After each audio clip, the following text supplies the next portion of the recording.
Que o Senhor te abençoe, meu irmão, minha irmã.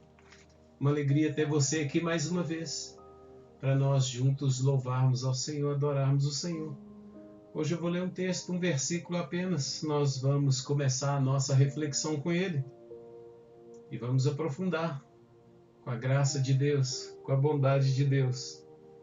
O texto de Eclesiastes, no capítulo 7, no versículo 29, diz assim: Eis o que tão somente achei, que Deus fez o homem reto, mas ele se meteu em muitas astúcias. Quero ler uma outra versão para você, que é a versão nova tradução na linguagem de hoje. Tudo o que aprendi se resume nisto: Deus nos fez simples e direitos, mas nós complicamos tudo. Meu Pai, vamos orar. Pede a Deus que fale ao seu coração, pede a Deus que ministre ao seu coração enquanto passamos esse tempo junto. Pai, obrigado por sua bondade, por seu amor, por sua misericórdia, sobretudo, obrigado por sua longanimidade. Recebe neste momento a nossa adoração, o nosso louvor, e eu te peço, fale ao nosso coração neste dia.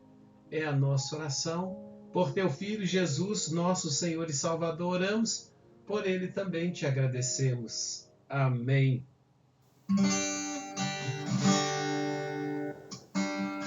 Uma coisa maravilhosa é o amor de Deus. E bom saber que Deus nos ama. Ele nos ama independente daquilo que nós fazemos. Nada que você faça ou deixe de fazer pode fazer com que Deus te ame mais do que Ele te ame. Pode fazer com que Deus te ame menos do que Ele te ame.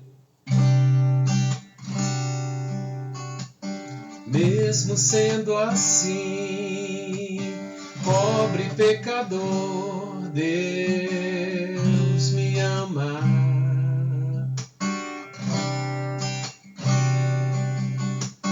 Mesmo sendo falho, mesmo sem merecer, Deus me ama.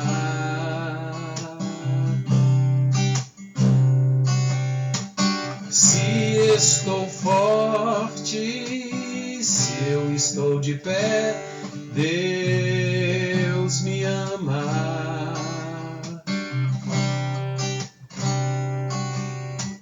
Se eu estou fraco, se eu estou caído, Ele não deixa de me amar.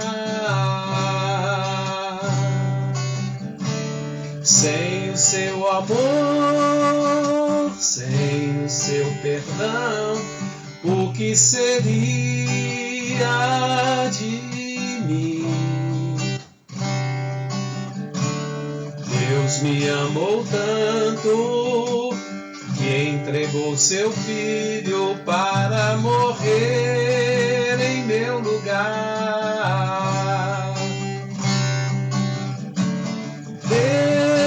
Deus me ama e o seu amor é tão grande e incondicional. Deus me ama e Ele está sempre de braços abertos para mim. Obrigado, Deus, por seu amor. Obrigado por sua graça, por sua misericórdia que se renova cada manhã.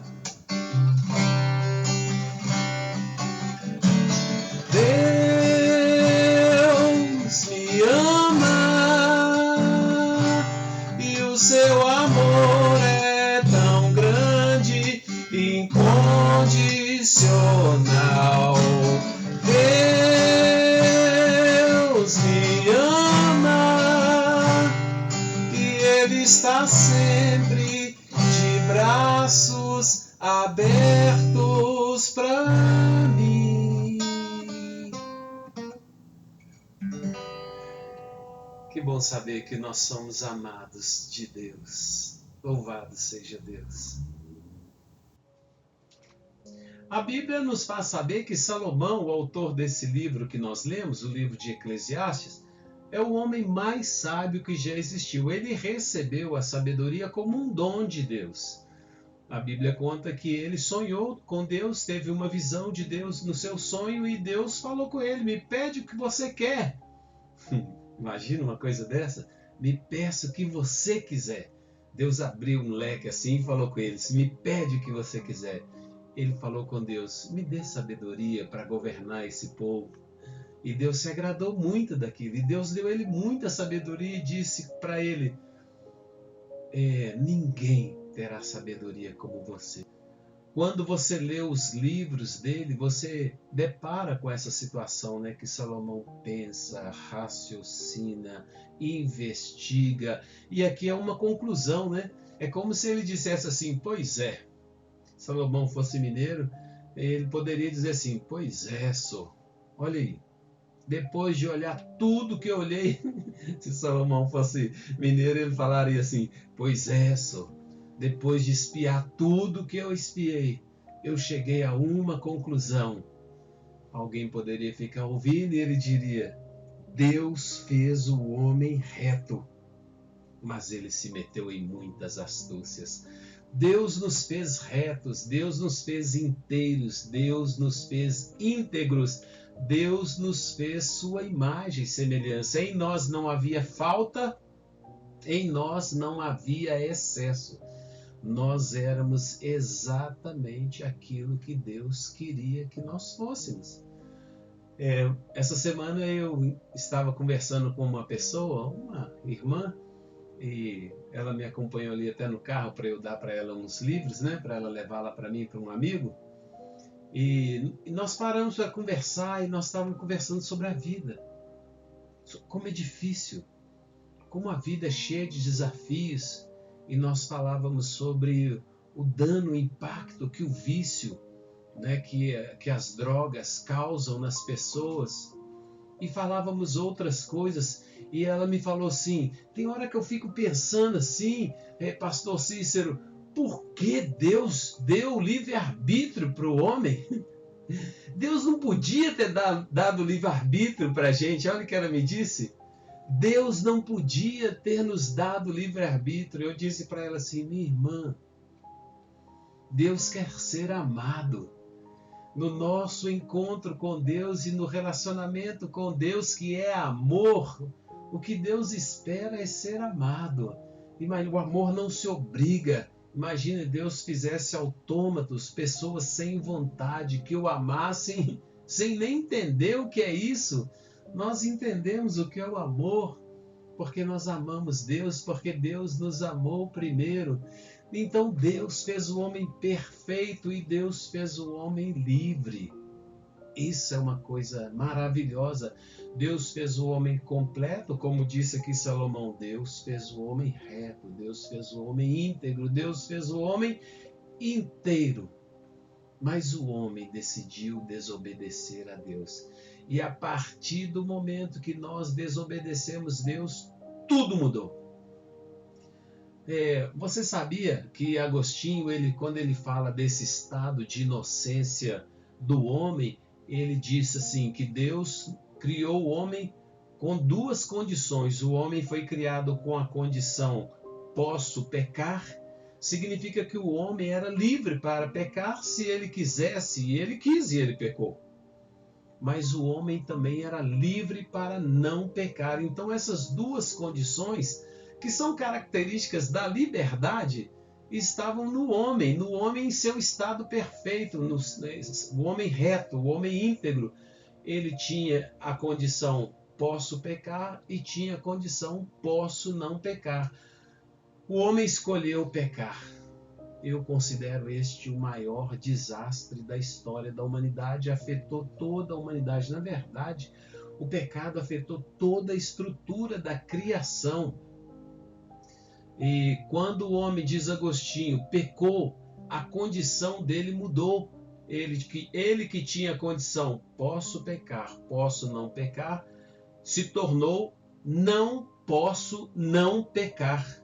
Ou seja, no dizer do apóstolo Paulo, o homem se tornou escravo do pecado e tudo no homem mudou. Ao examinar e refletir sobre essa nova condição da humanidade afetada pelo pecado, Paulo, no capítulo 7 da sua carta aos Romanos, ele diz assim: meu Deus, como que é terrível essa luta em mim. Claro que ele não diz com essas palavras, mas ele diz: o mal que eu não quero fazer eu faço, o bem que eu quero fazer, este eu não faço.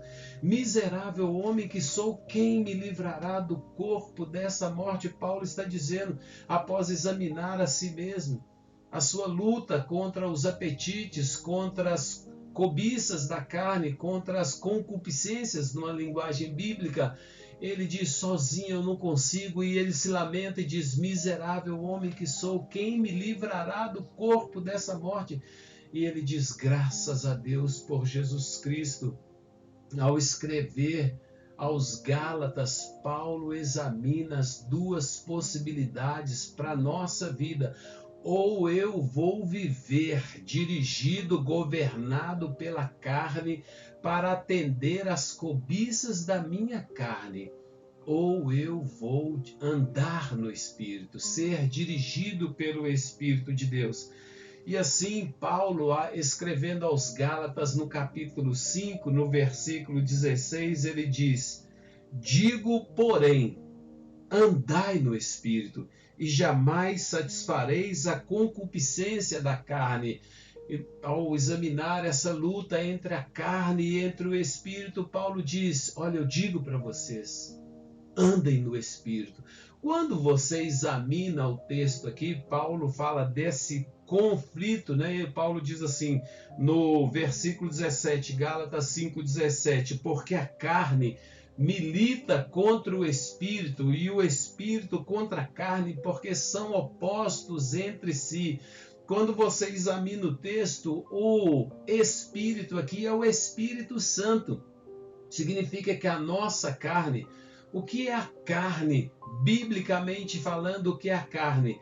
É a nossa razão, são as nossas emoções e a nossa vontade. Mas, biblicamente, a maioria das vezes, a grande maioria das vezes que a Bíblia se refere à carne, a carne que luta contra o Espírito, a carne que resiste ao Espírito de Deus, muitas vezes nós lemos, a gente acha que tem um conflito dentro da gente, entre a nossa consciência e os nossos desejos, mas Paulo não está dizendo isso. Paulo diz que a nossa carne, a nossa mente, a nossa razão, o nosso raciocínio, as nossas emoções e os nossos desejos estão contra o Senhor, foram de tal maneira afetados pelo pecado que se opõem, que lutam, que fazem guerra contra o Espírito Santo de Deus.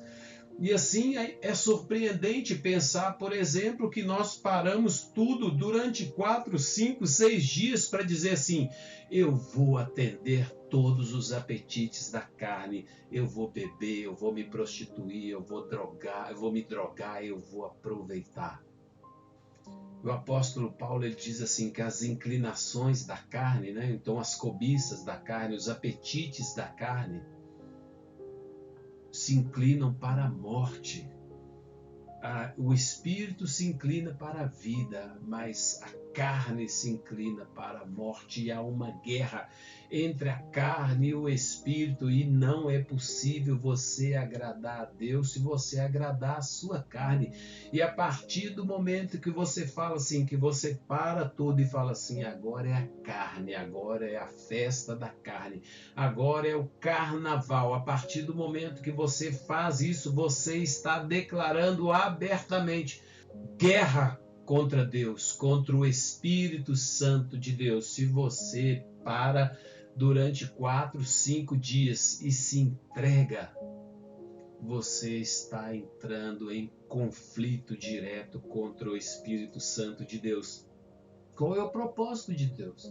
Qual é o desejo de Deus? Qual é a instrução da Escritura, da palavra de Deus? A instrução da Escritura é: ande no Espírito. Andar no Espírito é essa palavra que ele usa, andar no Espírito, está dizendo para você ter um estilo de vida que atenda não à voz da carne, às suas paixões, às suas cobiças, mas que você atenda à voz do Espírito, para que você entre em submissão ao Espírito, para que você conheça a vontade dele, se aprofunde no relacionamento com o Espírito e ande sob a direção do Espírito. Se sois guiados pelo Espírito de Deus, Paulo quer que nós sejamos guiados.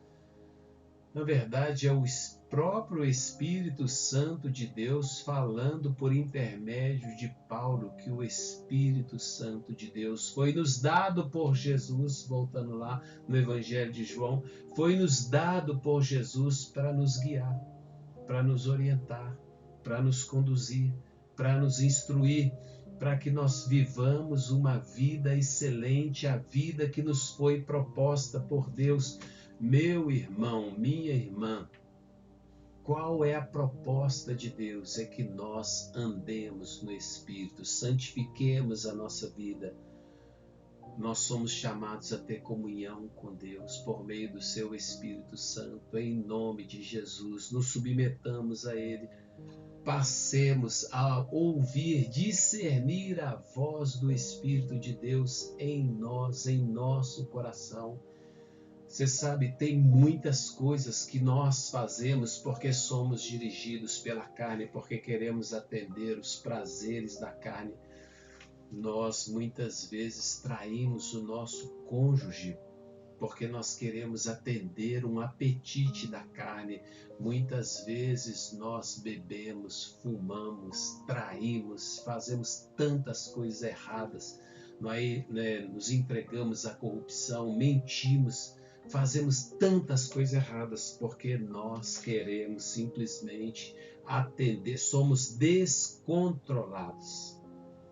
Queremos atender os apetites da carne. Paulo diz assim, as obras da carne, quando você começa, quando você se deixa dirigir pela carne, quando você recusa o governo, a direção do Espírito, não se submete à orientação do Espírito e você passa a viver dirigido pela carne, a sua vida vai manifestar alguns resultados que Paulo fala deles. Paulo diz assim, versículo 19, as obras da carne são conhecidas e são, olha, prostituição, impureza, lascívia, idolatria, feitiçarias, inimizades, porfias, ciúmes, iras, discórdias, dissensões, facções, invejas, bebedices,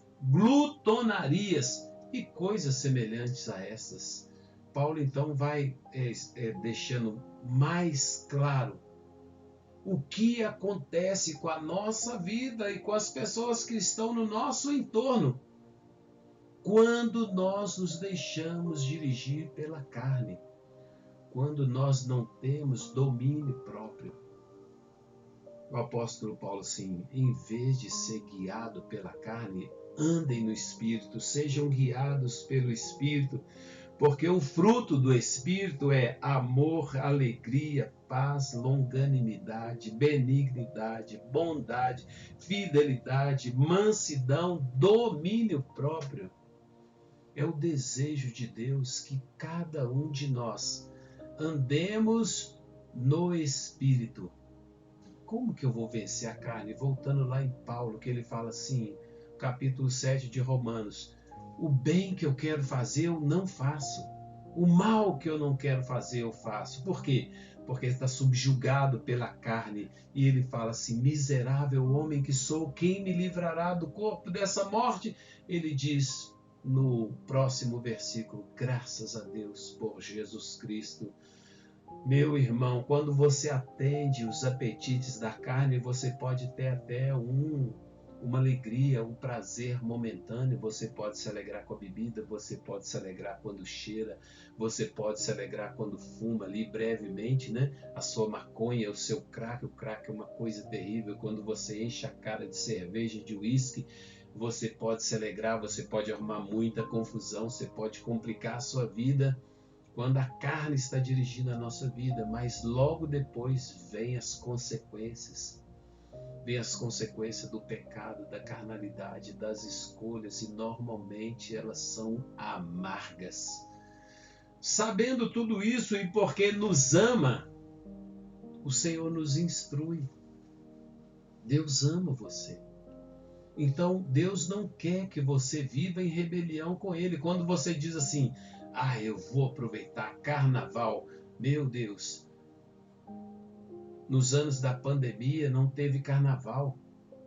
Então, as pessoas parecem estar desesperadas para se largar, se lançar na carne. Quando você se propõe a andar na carne, atender os prazeres da carne, você está entrando em grave, direto conflito contra Deus, desagrada muito a Deus. Não pense que quando você estiver lá na folia, se entregando à carne, que Deus vai estar ali guardando você, protegendo. Meu Deus, trabalhei na polícia há 30 anos, carnaval, essas festas, furto, roubo, rixas, violências de todo tipo, homicídios, estupros, meu Deus, assédios, estupros. Pai, olha o ambiente, vê se Deus está nisso. E o Senhor chama, e o Senhor orienta. Ande no Espírito, ande no Espírito. Não satisfaça as paixões, os desejos, as cobiças da sua carne. Você entende, você percebe que todo o Evangelho é um chamado para o retorno para Deus. É um chamado para cada um de nós voltar para Deus, para nós reconhecermos que em nós, na nossa carne, se nós formos dirigidos pela nossa carne, nós vamos fracassar terrivelmente. Por isso o chamado de Deus é volta, se arrepende, para de praticar essas obras, ande no Espírito. Existe um chamado urgente de Deus para a sua vida. Meu filho, volta para mim. Ande no Espírito. Minha filha, volta para mim. Ande no Espírito. Tem coisas que nós fazemos, escolhas que nós fazemos, que pela misericórdia de Deus nós conseguimos recuperar. Tem coisas que nós não conseguimos recuperar. Portanto, hoje é o dia, agora é a hora, ainda é tempo. A Bíblia diz que as misericórdias do Senhor se renovam a cada dia. Isaías disse, buscai o Senhor enquanto se pode achar. Uma palavra de amor para a sua vida. Não deixe a carne governar a sua vida. Não se entregue para a carne. Ande no Espírito. Entregue o caminho, seu caminho, a sua vida para o Senhor. Entrega o seu caminho ao Senhor. Entrega a sua vida para Ele. A Bíblia nos diz, a Bíblia nos chama a ouvir o Espírito, a andar no Espírito e a frutificar o fruto do Espírito, o amor, a bondade, a mansidão, o domínio próprio. Você pode achar muito legal o carnaval, tudo isso. O Senhor não. O Senhor destruiu 2 cidades por causa disso. 2 cidades que viviam dessa maneira, Sodoma e Gomorra. As pessoas se entregavam ali às paixões da carne, a bebedeira, a imoralidade, de todo tipo. Eles eram tão terríveis que eles receberam na cidade deles 2 anjos e eles queriam abusar daqueles anjos. E o Senhor, por causa do pecado deles, por causa da escolha deles, por causa da carnalidade deles, destruiu essas 2 cidades, Sodoma e Gomorra. E não pense você que se você se entregar às carnalidades, às paixões, não dê atenção à palavra de Deus, que Deus vai poupar você. Algumas pessoas falam assim, Deus é bonzinho, Deus é amor, Deus não vai fazer uma coisa dessa. Deus é justo e Deus aponta o caminho. Deus entregou o próprio Filho. Hã? Então, meu irmão, minha irmã, minha palavra para você, abandona as suas carnalidades. Busca o Senhor enquanto é tempo. Volte-se para Ele. Uma palavra muito importante aqui na Escritura, que é a palavra, uma das palavras centrais da Escritura. Arrependa-se dos seus pecados e volte-se para Deus. Hoje ainda há tempo. Vamos orar? Peça a Deus que te acolha. Se você sente no seu coração, pelo agir do Espírito Santo, que você está em falta, peça perdão e volte para a casa do Pai. Senhor, neste momento de oração, estamos aqui, filhos e filhas do Senhor. Reconhecemos, ó Deus, o nosso pecado, as nossas falhas. Reconhecemos as nossas fraquezas. Reconhecemos, ó Deus, que temos praticado aquilo que não te agrada. Como disse o teu servo, nós fazemos aquilo que não queremos. E nós deixamos de fazer e nós não fazemos aquilo que nós queremos. Há uma vulnerabilidade, há uma fraqueza em nós, Deus. Nos ajude, quebra as nossas cadeias, quebra os nossos grilhões, nos liberta, Deus, dessas amarras. Senhor, nos ajude a vencer as cobiças, as concupiscências. Jesus, venha e quebra as nossas cadeias e nos liberta. Perdoa o nosso pecado. O Espírito Santo nos ajude. Fale ao nosso coração. Nos convença do pecado, da justiça e do juízo. Fale todos os dias ao nosso coração. Não faça isso. Saia desse caminho. Fale conosco. Este é o caminho. Anda nele, que dá-nos discernimento, Senhor. Tira dos nossos ouvidos tudo aquilo que nos impede de ouvir a sua voz. Tira do nosso coração toda dureza. Deus, fale poderosamente, profundamente ao nosso coração e nos leve novamente ao Senhor. Pai, e se nós temos andado distantes, longe do Senhor, eu te peço agora, Deus, toma pela mão esse meu irmão, a minha irmã, acolha como filho. Deus, no nome de Jesus, derrame o amor do Senhor sobre ele, a graça do Senhor sobre ele, sobre ela, Pai, no nome de Jesus. E eu quero estender as minhas mãos, Deus, para abençoar o meu irmão, a minha irmã, e te pedir, Espírito Santo, toque nele agora, para que ele seja quebrantado, para que ele entenda a sua palavra, para que ele se arrependa dos seus pecados, para que ele deixe essa vida mundana de pecado, de carnalidade e volte-se para o Senhor. Eu te abençoo, meu irmão, declaro libertação de todo grilhão, de toda cadeia na sua vida, vício, imoralidade, corrupção, ganância. Deus, eu te liberto pela autoridade, pelo poder do nome de Jesus. Eu declaro que essas cadeias são quebradas na sua vida. Em nome de Jesus, te declaro livre. E oro para que você receba a graça de Deus, receba o Espírito Santo na sua vida. Assim eu declaro a libertação de todo o cativeiro. Assim eu declaro em nome de Jesus as cadeias quebradas.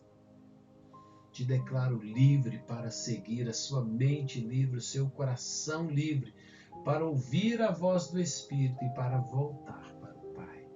Em nome de Jesus, eu te abençoo com essa bênção de libertação, para a glória do Pai, do Filho e do Espírito Santo.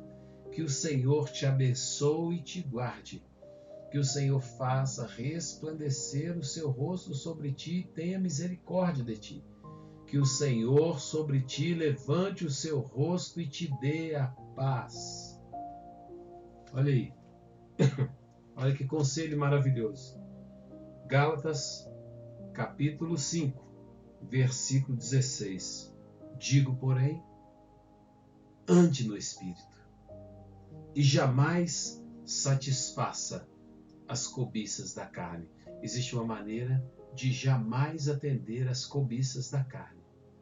Andar no Espírito. Ande no Espírito. Que Deus te abençoe. Te vejo na próxima semana com a graça de Deus.